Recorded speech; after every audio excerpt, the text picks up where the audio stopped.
the Supreme Court has been making some terrific rulings recently. Now, not all of them. There was a ruling that didn't go our way. This was a ruling on the Remain in Mexico policy, where a couple of conservatives joined with the liberals.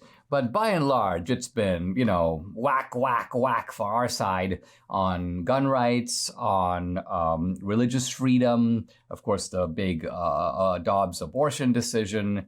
But you are making an interesting point about the fact that this, in a sense, has been a kind of a close call, that the court has delivered in this way. It could have been otherwise. Yeah.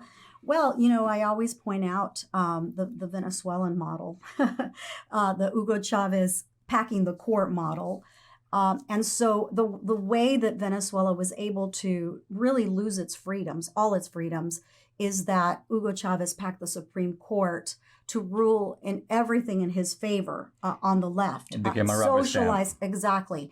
And so every time we have a ruling and it's, 6-3, I always think about, what if it was reversed? What if they had 6 and we had 3? All the freedoms that we would have lost by now. First of all, we would have probably lost our religious freedom by now. Yes. Probably have lost our gun rights by now, Second Amendment. Free speech. Free speech, which conservatives actually have lost, but as a whole. But we would have lost it formally.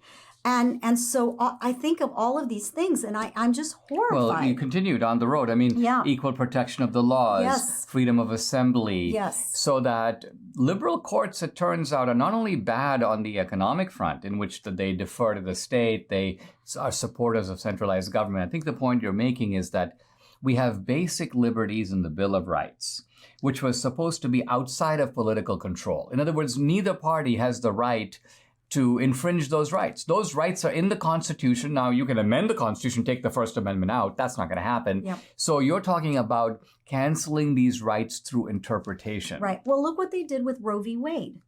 How and where was abortion in the Constitution, right? But they manipulated it to say that it was, the language, right? So think about that, and then think about all these other rights that we would have potentially lost. I mean, I feel like we are, it's a ticking time bomb with these people. If they are elected, if they continue to be elected, if people continue to vote Democrat, if they vote for Democratic president, I feel that we will lose our freedoms, because they will shape the Supreme Court to their favor.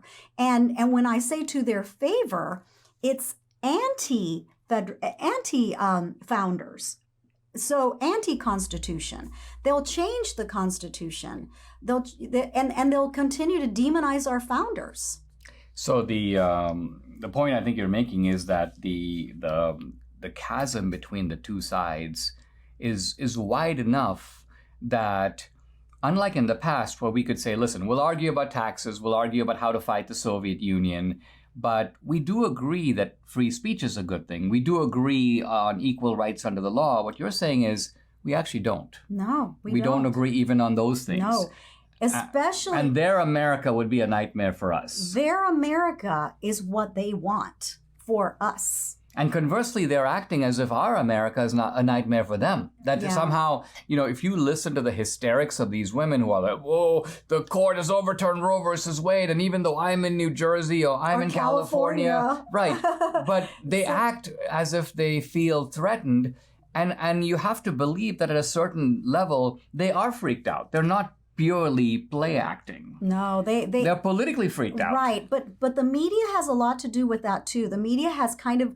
gone along with this notion that now women cannot have abortion, Right. And so they are not saying, listen, if you live in a liberal state, you can not only have an abortion, but you can basically deliver the child and smother it to death, which is horrific. But it happens. It happens more than you know. Apparently, a recent poll shows that majority of Democrats, young people, want to abolish Supreme Court. And see, right there, you see that on the Democratic side, they keep talking about subversion of democratic government. Well, democratic government in the United States, constitutional democracy, has three branches. And the court is a part of this constitutional democratic scheme.